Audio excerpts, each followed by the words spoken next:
I hope you're enjoying day 2 of Snow Day. Let me rip through the solutions for the problems I sent the other day, and then I'll give you a couple more to continue practicing at home for tomorrow.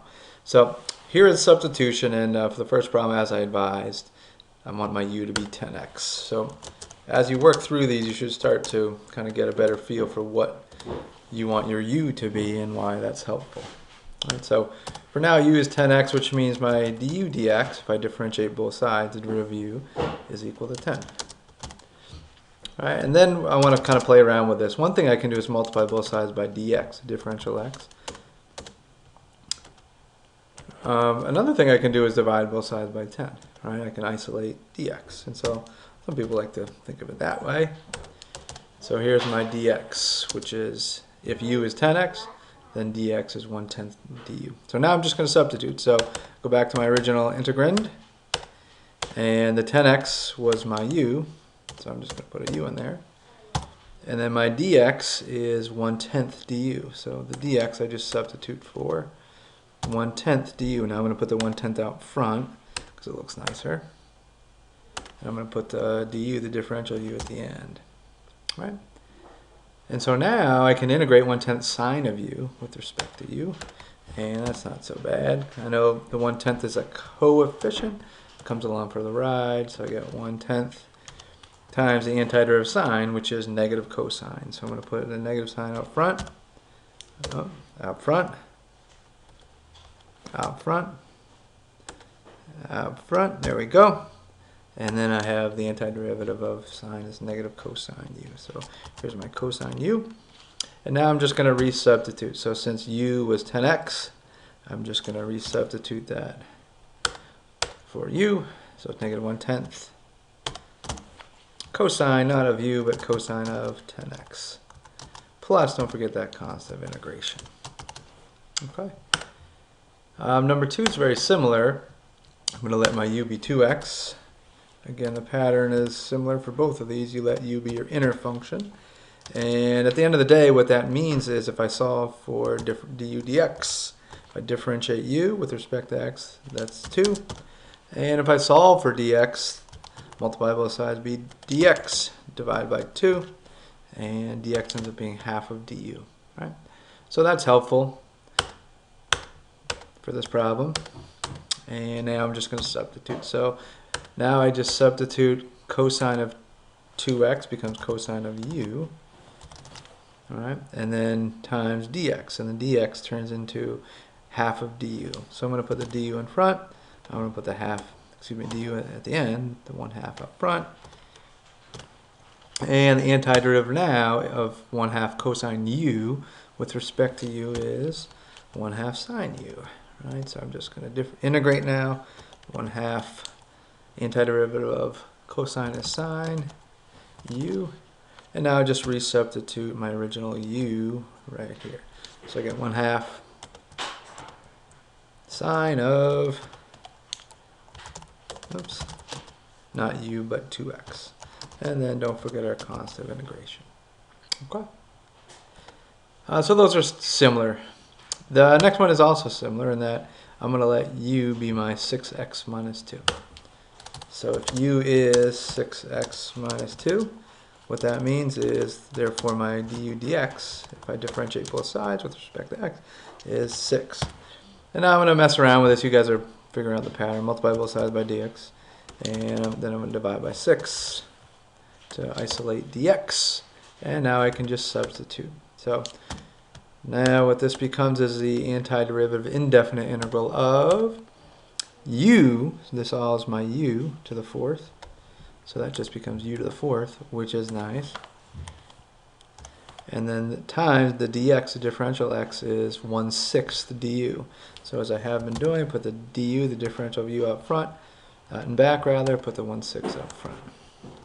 Just looks nice that way. All right, so now I can integrate.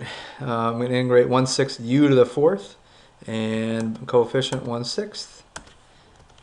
Power rule says I'm going to bump the power up 1, so it becomes u to the 5th, and I'm going to divide by that. So I'm going to divide by 5, which makes this guy, it's not a 6 but a 30. And now I just resubstitute. So my u originally was 6x minus 2. So that becomes 1/30 times not u, but really 6x minus 2. That's what u is. To the 5th plus my constant of integration plus c. Okay. Next one, very similar. Again, I have an expression raised to some power. Here it was 6x minus 2 to the 4th. Here it's 5x plus 1 to the 1/2. So similarly, I'm going to let u be 5x plus 1, which means the different du dx, the derivative of u with respect to x is 5, which means really, hopefully you're catching on to this by now, dx ends up being 1/5 du when I solve algebraically. All right. So now I just substitute what I can, bada bing, bada boom. The antiderivative of that becomes not 5x plus 1 to the 1/2, but really u to the 1/2. U being my 5x plus 1, all to the 1/2, square root. And then times the dx. So the dx gets replaced with 1/5 du. So there's a 1/5 up front, and then du, the differential of u at the end. 1/5 and du at the end. Okay, great. Now I can integrate. I got 1/5 coefficient, u to the 1/2 power. So use coefficient power rule. 1/5 comes along for the ride. Bada bing, bada boom. U to the 1/2 by the power rule becomes u to the 3/2. Bump the power up 1. And then we divide by 3/2. Now remember, when you divide by 3/2, you multiply by 2/3. So this becomes 2/15 when I multiply 1/5 by 2/3. 2/15. Okay. And now I'm going to resubstitute my original u, which was 5x plus 1. So it's 2/15 times a quantity, not u, but what u is, 5x plus 1. All to the 3/2 plus that good old constant of integration, recognizing there are an infinite number of antiderivatives, all of which vary by a constant. Because when you differentiate the antiderivative, the plus c goes to 0. Okay, two more, hang in there. These are a little bit different in that we have an x cubed and its derivative here. We have an x cubed plus 2 and its derivative there. So the general strategy here is, as I suggested, let u be x cubed, which means du dx is going to be the derivative of that, which is 3x squared, right? And when I multiply both sides by dx, and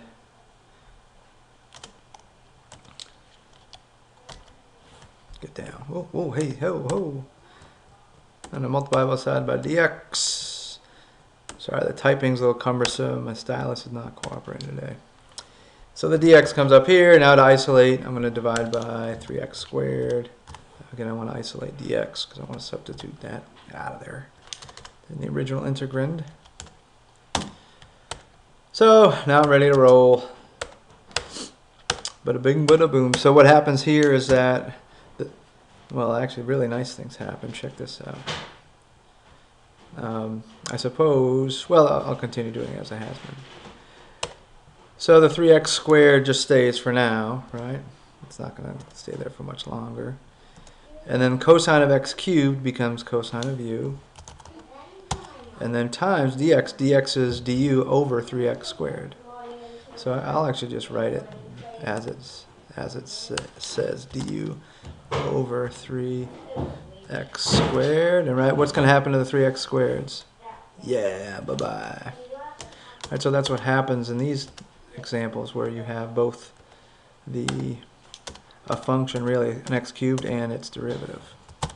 They quote-unquote cancel out. And so now just integrate cosine of u with respect to u, which is easy enough. Antiderivative cosine is sine u.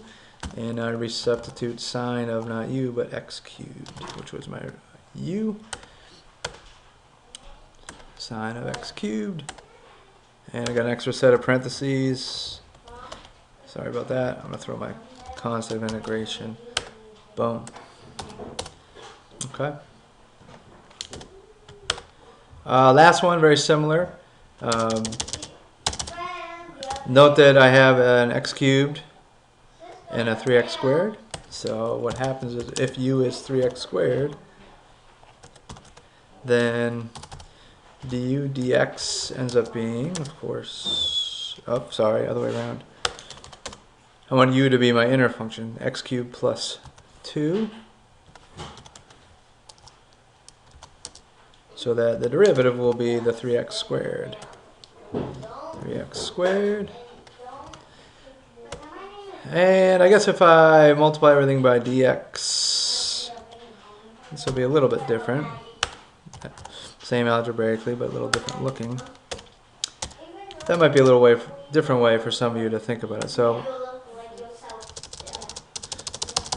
anyway, what I want to do is I want to now substitute, and note that 3x squared dx is exactly du. So here we go. I'm just going to turn that into the antiderivative of through substitution. Well, the 3x squared dx, the first term and the last differential x term, that is all equal to du. So that piece is equal to du, and what's left is x cubed plus 2 to the 5th, which is u to the 5th. Right, so that ended up being pretty nice, pretty helpful. Right, because now I just use the power rule to integrate. Integrate u to the 5th with respect to u. Easy enough. Just use the power rule, so it's u to the 6th. U to the 6th over 6, so there's a 1/6 out front. Same thing as over 6. And now I just resubstitute my u, so it's really 1/6 times u was x cubed plus 2. So that should be an equal sign.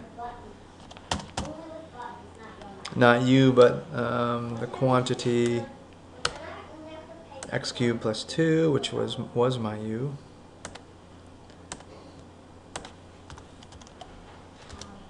All raised to the 6th. And don't forget that constant of integration. Okay, so those are our solutions here. You can take a little peek, one fell swoop. I'll save the time of checking by differentiating the antiderivative, but those are indeed correct, I reckon. So that said, what I want you to do now is, if you need to pause it now, pause. Otherwise, your assignment for tomorrow is to, on your own now, integrate these 6 problems, right? And so without me telling what you ought to allow u to be, you need to figure that out, right? So what are you going to let u be? Why is it helpful? Okay? Good luck. We'll talk about these problems tomorrow.